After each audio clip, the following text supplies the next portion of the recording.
Welcome to the Deep Leadership Podcast. Today, I'm joined by Dave Kahle. Dave is an author, speaker, and sales trainer with over 30 years of experience. He has authored 13 books, including Question Your Way to Sales Success, 11 Secrets of Time Management for Salespeople, and How to Sell Anything to Anyone, Anytime. Dave has presented in 47 states and 11 countries and has personally and contractually worked with over 500 sales organizations. I am excited to have him on the show. We talked about the sales process and what you leaders need to know about selling and sales. So Dave, welcome to the show. Thank you. I'm excited to be here. And I'm excited to have you because we haven't really talked about sales. We've talked about a lot of things about leadership, but leadership is about selling as well. And so I'm really excited to have the expert on the show to talk to us about sales. So thanks for coming on the show. No, you're welcome. Thanks for having me. So tell us a little bit about yourself in terms of what I'm interested in is how did you go from a top performing salesperson to then pivoting to teaching people how to sell and teaching people about the sales process? The story is not what you're thinking. It's not what you're going to expect. I had 7 different sales positions, and I was fortunate enough to be the number one salesperson in the nation for 2 of those companies, 2 distinct industries, totally different. And last company I was with, I kind of moved up the ranks. I was sales manager and then divisional manager. I ran a division of that company, and so I was a general manager of a division, not doing sales per se, but having a sales function underneath me. And what happened was there were 4 divisions in the company. I had the smallest one. The only one that was really growing, but it was the smallest one. And one of the bigger divisions, I had a $6 million division. One of the bigger divisions lost a $20 million contract. Poof. And they said, well, we got to consolidate, and it's easier to cut the top than it is the bottom. And so I was out of a job. And, I thought, okay, I got a great resume. It's not a big deal. And what I discovered was that I was overqualified and too expensive because I'd been a general manager of a division, And so after some time being unemployed, I just realized that I'm not going to get a job. I better find lots of little ones. And that's how I thought about becoming a consultant. I did lots of little jobs, and I just started out that way, And then I read all the books. So at one point I said, this looks like what I'm going to do for the rest of my life, or at least, the interim. So I better get good at it. So I got the books. How do you build a consulting practice? And at that time, they all said, give seminars. And I can give seminars. I was a teacher for a while. I actually have a master's in teaching of all things. But, so I can give a seminar. So I made a deal with the local business college. We would promote seminars. I'd create them and present them, and they would promote it and, do the finances, and we'd split the deal. And so this is in Grand Rapids, Michigan. So if you were a business person in Grand Rapids for a period of about 2 or 3 years, every month you got a brochure from the business college with my picture on it, something. And it worked, started to build a consulting practice. And then one day somebody came to me and said, Dave, can you do this for my company? Not as a public seminar, but I'd never really thought of that. It was, speaking for money wasn't what my head was at. My head was at build a consulting practice. So I said, sure. And they said, how much? I had no idea. Pulled the number out of the air, And one thing led to the other, and I discovered that, I was pretty good at this. And then for the next 30 years, I've done 300 flights a year, just all over the place. Before the downturn, I had staff, and I tell everybody, hey, if I'm in the office, we're not making any money. We're only making money when I'm out there someplace, So yeah. So that's how it happened. That's fantastic, and we hear that common story a lot, where sometimes somebody will realize that they're in the wrong role, or sometimes like your situation, you get moved out of a role, and suddenly you find your passion, you find something you're really interested in, and then and again, when you find your passion, you do what you love, you're not really working anymore, you're having fun, that's really exciting that you found that passion and you've delivered so much value over those years. Now, I mentioned, before we press record, this is a leadership podcast, and we have a lot of leaders listening in the podcast, and then many have not come through the sales channel. Myself, personally, I didn't come through the sales channel. So why should leaders care about sales, and why should they better understand the sales process? Yeah, well, I guess there's for a leader to understand sales, there's two places for that. One is personally, as you relate with other people, you're trying to influence them to your point of view or to do what you want them to do. And that is a sales process. So some familiarity. I mean, you can sell better, even in those circumstances where you don't think you're selling, you can still sell better. So that's one place. But the other place is if you're a CEO or a leader, an entrepreneur, or you've got a significant number of people under you, you probably have a sales function somewhere in that organization. And it's my belief that the leader at the very top, whoever is the top of the chain, needs to be hands-on to some degree, involved in the sales system, understanding this is a system and treating it just like anything else, and reviewing it and having a hands-on place for sales. It makes a lot of sense. And, we were talking before we pressed record too. I think as an entrepreneur myself and the head of a company I formed 8 years ago, I find myself selling every day. And it's, you're selling not only just our products, but our company, our vision, what we offer compared to other people. And I think, so I'm selling myself. Trust me, trust my company, right? So selling is like what we're doing just about every day as an entrepreneur. So if you say to yourself, I want to start a company, but I don't like sales, you probably got to get up to speed on that. Yeah, you should. Absolutely. And a lot of people think, well, you can just hire a good sales guy and let them do it. And that's 98% of the time, that's a mistake, because they're not you. They don't have the breadth of experience. They don't have the drive. They don't have the ambition. They don't have what you have. And so it's almost always a mistake to think that you can hire somebody, delegate sales, and forget it. So I would rather see a CEO or an entrepreneur just get hands-on and put their arms around it and see what they can do. Yeah, that makes a lot of sense. You mentioned it when you were talking about sales system. So what is that? How would you define a sales system? And then why should we think of sales as a sales system? Yeah, so my definition is it's a step-by-step process that brings prospects closer and closer into a committed financial relationship with you and your company. That's a sales system. So I have a couple different diagrams that I like to use. One is what I call the big picture sales system. It's easy enough I can just describe it. If you can imagine 5 steps in a sequence, the first is suspects. The first job of the system is to identify suspects. And those are people who you suspect might one day do business with you. And then you got to do a little work, research them or something, turn them into prospects. And a prospect is someone who really can buy what you have and can make the decision, can spend the money, and so on. And then the most difficult part of the process is turn that process into a customer. Customer is someone who gives you money for what you have the first time. When money changes hands, everything changes. Now you're no longer an outsider. You're an insider. You're on their computer list. They're on your computer list. You know where their restrooms are. You know the whole thing.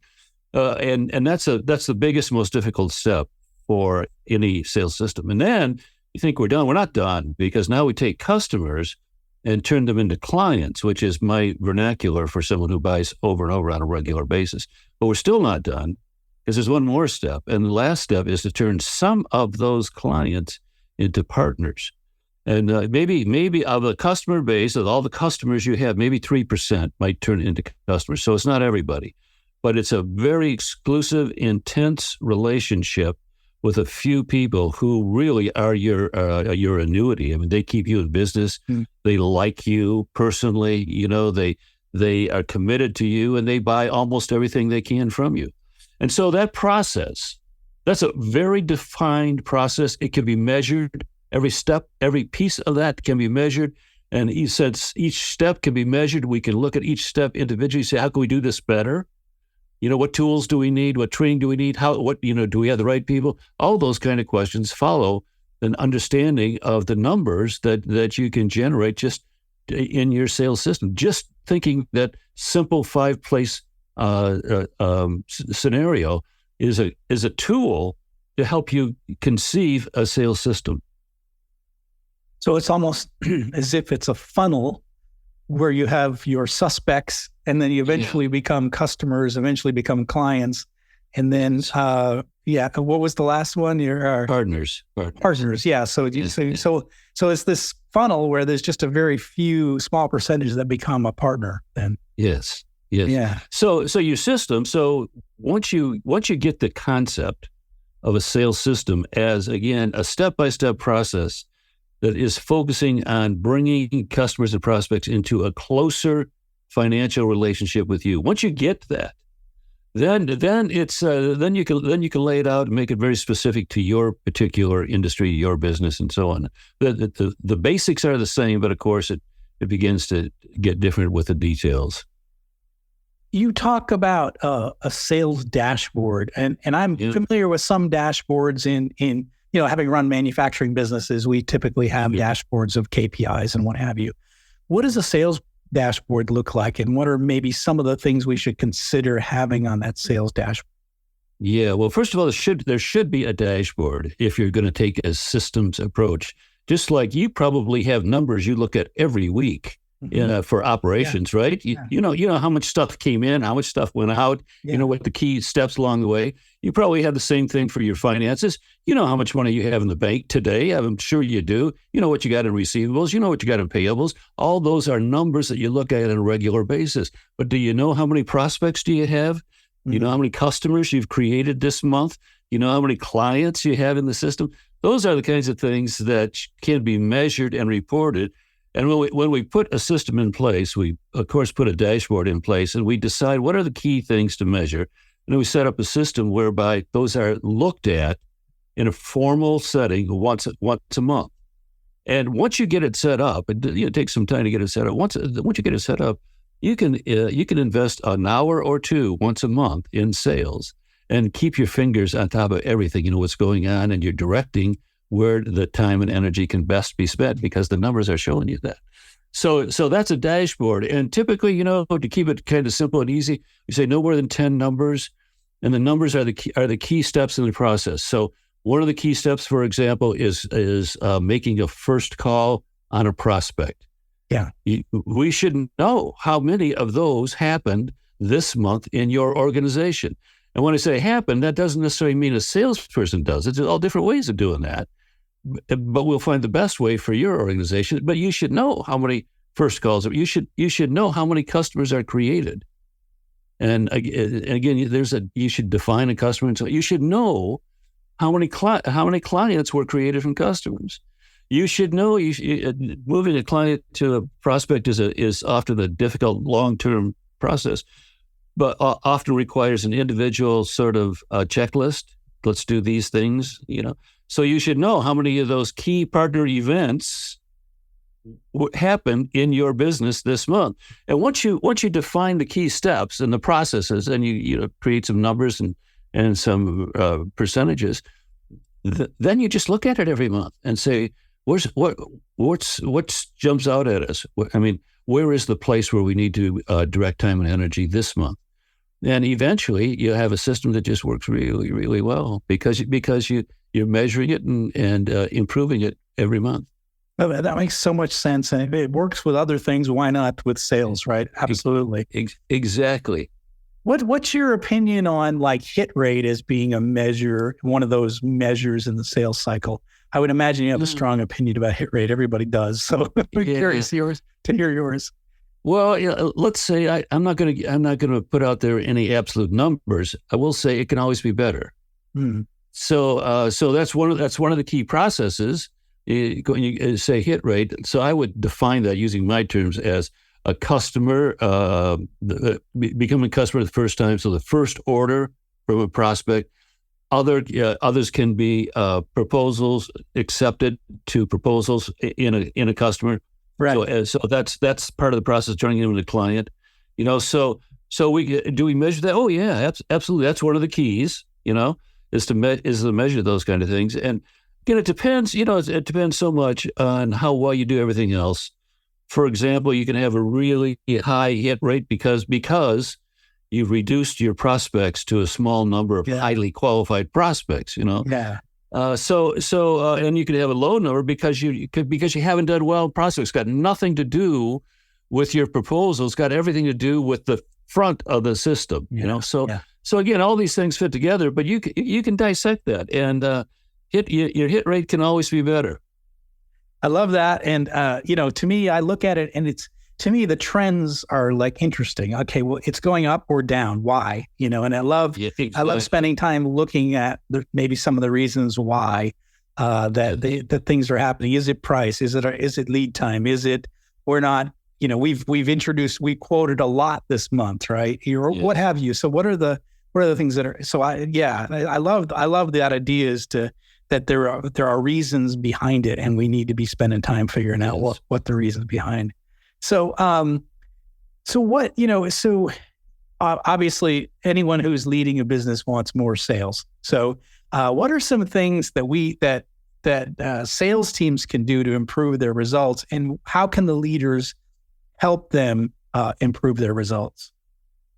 Well, there's a whole slew of things, but on top of a couple of things that are on top of the agenda. And the first one is most salespeople don't know what they don't know. Most salespeople have never been educated in the best practices of their profession, so they default to what feels comfortable, and then they sort of generalize why that is. Why they do this, and it's not, for the most part, it's not sound. So number one would be to educate the salespeople in the best practices of their profession. And again, most salespeople, I'm guessing 80% of the business salespeople have never, ever been trained, educated in the best practices. So that's number one. Number two is, here's a best practice that will make the biggest difference. I work with salespeople, work with managers, I work with CEOs all the way up and down, and this one thing is the one thing that will make the biggest difference. And that is to target and prioritize your accounts. Now, let me back up a little bit and say this is so powerful because it forces salespeople to get out of their routines, and it is an exercise that very clearly applies your assets where it will get the best return. And when that happens, amazingly, it gets a better return. So your salespeople do better. And I tell people this, you're not going to believe this. Nobody believes this. But the most common testimonial I get from a salesperson or a sales team who puts this into place, say a year or two later, the most common testimonial I get is triple. They haven't increased sales 10%, they tripled it. That's the most common. And I'm not going to take time to, cite testimonial after testimonial, but trust me, now I'm not saying it's going to triple your sales, but I'm saying this has power to dramatically transform sales organization. Here's what, I'm working with a company in Central America right now. And this is what we did. They have 3 different companies and maybe 30 or 40 salespeople, something like that. But the salespeople were pretty much deciding what they wanted to do, where they wanted to go. And as typically is the case, they'll go where they're comfortable, where people like them and where they're comfortable. Yeah. So they let the relationship determine the strategic insight. It should be the other way around. Yes. Who is highest potential? Let me create relationships with them instead of let me find my relationships and try to sell to them. No. So we went through this exercise, and in a company like that where it's a totally new concept, it takes some IT work to get the whole thing in place. But they've made an amazing transformation in 2 months. Really, truly, in 2 months. And we have measurements, things like that. We have a sales productivity measurement and things like that, and their numbers are glowing. It's like, wow.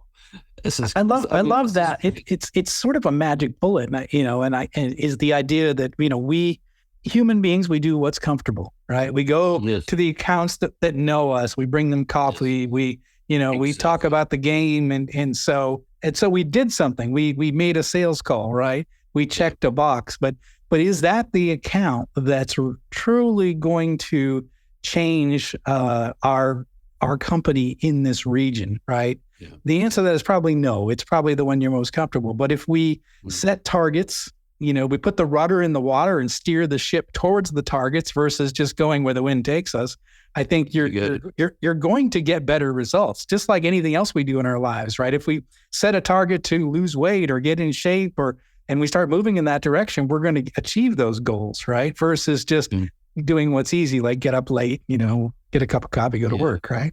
Yeah. So you got it, John. You got it. Yeah. Yeah, it makes so much sense. Yeah. One of the things I hear when I talk to entrepreneurs, I talk to leaders, I hear this expression. I'm just curious to know, what your response would be is that I hate selling. I'm not a salesman. I hate selling. I don't want to sell. Yeah. And I think people have a perception of what a salesperson is because then they say, well, I'm not that type of a person. What would you say to someone that would say that to you, that I'm not a salesperson? Yeah, well, I think there's a lack of understanding what a salesperson is. And that's unfortunate because, the media and things like that just give a wrong impression. I think the best way for me to answer it is with a little diagram. And this is from my book, How to Sell Anything to Anyone, Anytime. 6 steps in a sales process. This is what a salesperson does. So what does a salesperson do? These things. This is it right here. Number 1, engage with the right people. Because if you're not with the right people, it's all a waste of time. Number 2, make them comfortable with you. Can you do that? Of course you can. Everybody can. But you can do that better. Number 3, and this is where it gets real sales-ish. Find out what they want. Yeah. Number 4, show them how what you have gives them what they want. Yeah. Number 5, agree on the next step. And number 6, follow up and leverage it to the next thing. Yeah. So 6 steps in a sales. That's what a salesperson does right there. What do they do? Yeah. That's it.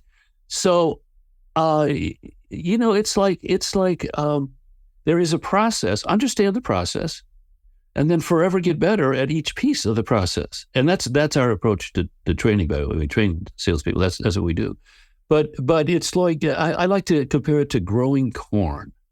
There was a time when people got corn by walking through fields and finding it and picking it off and so on. And I'm sure some got better than others and some prided themselves and they could find corn no matter what. And then somewhere along the line, somebody says, there's a better way. Yeah. We could dig a hole and plant some.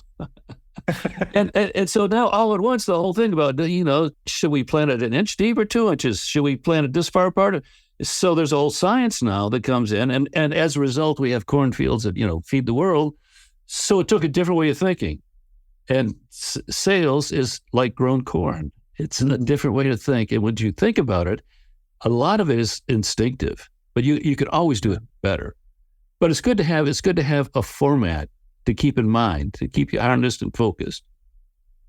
That makes a lot of sense. And I love the analogy of the corn. So we sort of have science behind it now. But there's science behind selling too. Why are you out there looking for corn, wild corn, right? Exactly. So make a lot of sense. So one of the things that entrepreneurs or, small business leaders might face is having to hire a salesperson or a sales manager.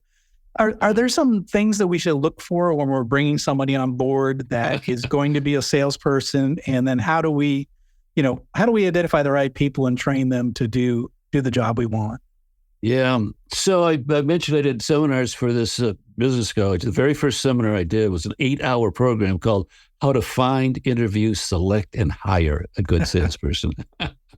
So first of all, I will say this. If you're hiring your first salesperson, chances are it's going to be a failure.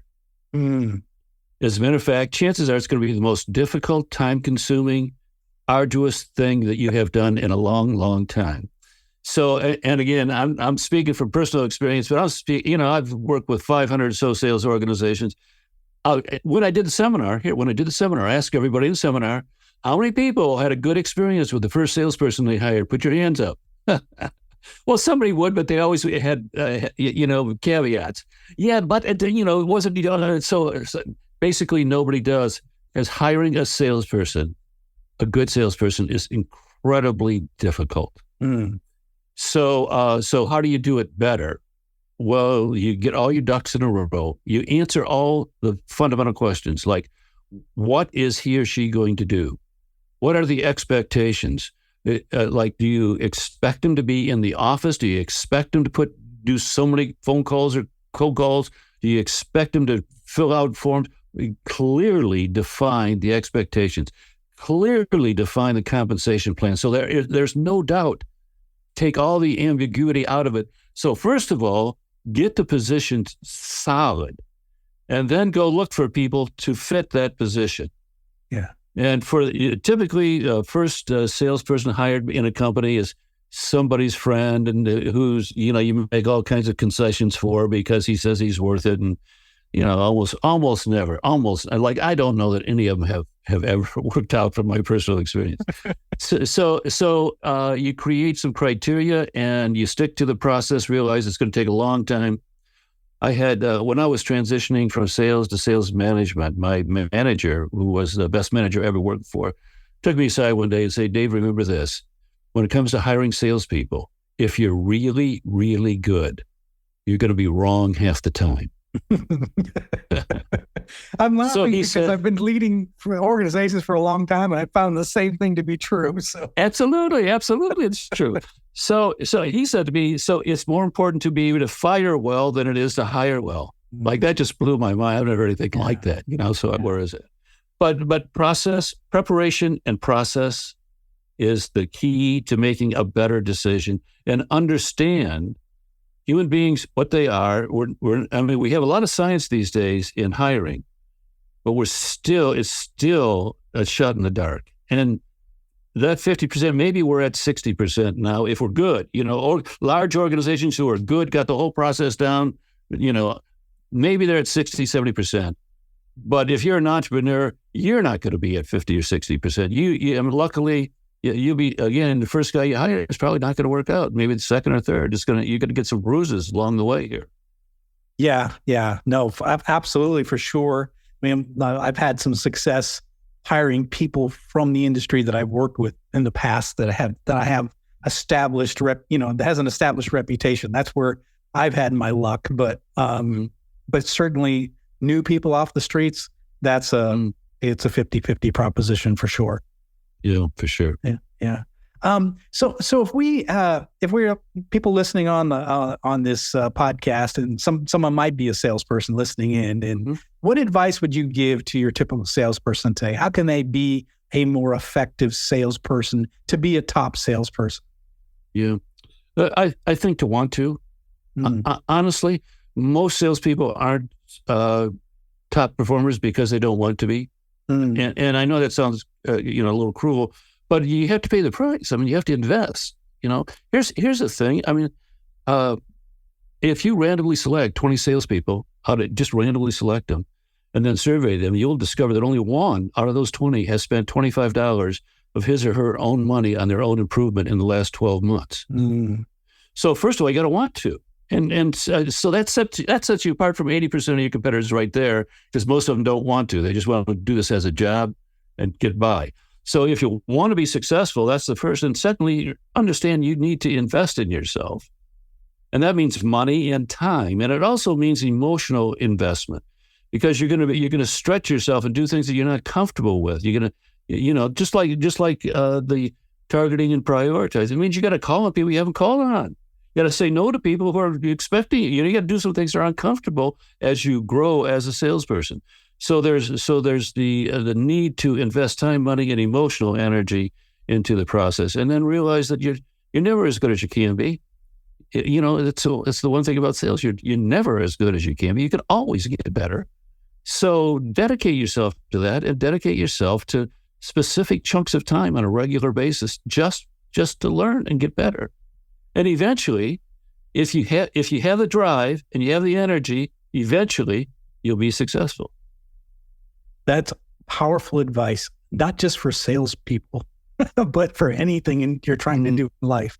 You are going to be better than 80% if you invest time, energy, money to become good at your craft. And I love that advice. That's fantastic. And I hope listeners, you captured that. If you're not in your car, write that down, because that's really important. Really important piece of advice. And again, coming from someone that's been doing it for many, many, many years. So what final message, Dave, would you like to leave with our listeners? Well, every organization, every successful organization learns to do sales well. And learning to do sales well means creating and refining a sales system. So at the organizational level, that's my advice. Start thinking in terms of systems and think about creating, refining, measuring a sales system, just like you do, the things that you're building out in the plant and the money changing, just like finance and operations, sales can be systematic as well. So that's for a CEO or entrepreneur, that's my advice. For a salesperson or somebody in the world of sales, my advice is you can always get better. And sometimes dramatically so. Like I say, I've had people tell me triple. We just did a program for a 100-person sales force. The vice president of sales came back and said, we had listen to this, 73% increase in key account sales. That's great. And of course you can get better. And they're a good organization. They were doing it well. But again, the issue with salespeople, sales managers is they've never been educated in the best practices of their business. They're still walking the fields looking for corn. That's powerful. Listeners, I hope you're capturing that. I hope you're thinking about that, what it means for you in what you do. Are you working to become the best in your craft? And what are you doing to educate yourself and get better? Fantastic advice. Dave, how can our listeners find out more about you, all your books, and the services you provide? Yeah, davekahle.com. That's my, we've got a couple of websites, but that's the granddaddy, and that'll, you can get there. And, I do an e-zine. We push out every week called Sell Better and Lead Better, two of them. And we have a podcast show as well. And so there's lots of stuff, but get on the come to davekahle.com, get on the e-zine list, and then eventually you'll see everything that we have. Eventually it'll come through that. So davekahle.com, KAHLE.com. Absolutely. We're going to put a link in the show notes for all of you listeners out there. And I highly encourage you to reach out to Dave, get to the website, get that newsletter, find out what he's got to offer, and get better at selling, and don't just be comfortable. Do the uncomfortable things if you want to grow your business, if you want to get results like triple your sales. It can be done, but you've got to put the effort in. And that's why we do this show. And that's why we give you these resources, so that you can go out there and find guys like Dave who can help you get better. Dave, I want to thank you for coming on the show, sharing all of your experience, and giving us all something to think about when it comes to sales. Yeah, well, I'm glad to be of help. Yeah, thanks again.